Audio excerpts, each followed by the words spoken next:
Morning, both. Hope you're well. Good, Mark. Sorry, on you go, Jeff. Yeah, I was going to say, Mark, Erik ten Hag, yeah, we've asked the question before, but we'll ask it again. Is he on borrowed time now? Yeah, I mean, I was talking about this last night. I think there's a consensus around the club at the moment that change might be coming. And I would look at the next three games, Everton at the weekend at home, Liverpool in the Cup, and then Brentford away. And I think if those results go bad, the season's basically over. So, look, I don't want Ten Hag to go. I think it's the wrong call. I think there's far bigger problems. We've never had a structure. You mentioned Rashford and other players.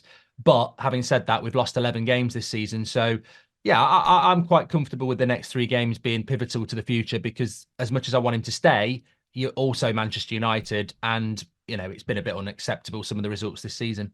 Mark, what about the not so much the performance at the weekend? What did you think of the way that United set up against City? Clearly and understandably, I think he set up kind of defensively, but the problem was you couldn't really get up the park.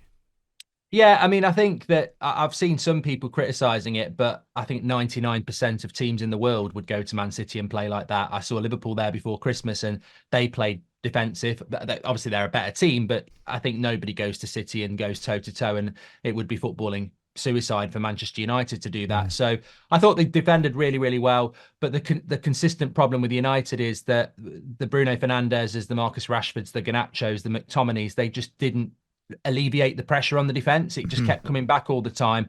We did it well in the first 20 minutes. I mean, Rashford could have had a hat-trick in a different game, but after that, it just stopped, and that's impossible. Man City are relentless. So the game went the way it should have done. I thought United set up the right way, but unfortunately, some players just didn't play well in the attack. Is the gulf between the two clubs bigger than even you'd imagine, Mark? Not really, Jeff. I think that the way I look at it is, and this is where I disagree with people saying sack the manager, because most United fans, I think, are like myself in the sense that this is not a surprise. Man City have spent over 10 years, over £1 billion, really, really well. And Manchester United have spent it really, really bad. And after 10 years of that, you get what you saw on Sunday, where there's a team that from top to bottom is just absolutely run so well in Manchester City. And then you've got Manchester United, who are hopefully turning a corner with Ineos. But again, there's this movement to remove the manager, which I've seen happen 5 times in the last 10 years. I personally think, look at Man City, look at what they've built over the last 10 years, and, be in it for the long run. And I don't think sacking a manager is the problem. I think we all know certain players need to go before the manager. If somebody had said to you about a few months ago, Mark, that Manchester United looked as though they were really missing Hojlund up front, what would you have said? I would. You know what? I wouldn't. I know it's easy to say, "Oh, yeah, I'd be shocked by that," but I'm not, because I think going into the season, we only had Hojlund, and Martial's not reliable, and I've never liked Marcus Rashford as a striker. So I think there's always been that vulnerability. But how much we miss him, I think, is a testament to just how bad the options are beyond him. He's such an important player, and if he's back at the weekend, I'd fancy us to beat Everton. As far as the manager goes, I mean, you speculating there, Mark, that he might have 3 games left. What the heck happens then? I mean, who would replace him?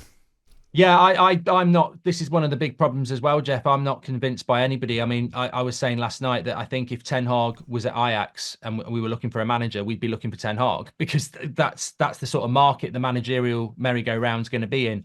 I don't rate De Zerbi for a step up to Manchester United. I certainly wouldn't want Tuchel back after being sacked 3 times. I don't think he's got the talent profile for it. Nagelsmann's managing Germany.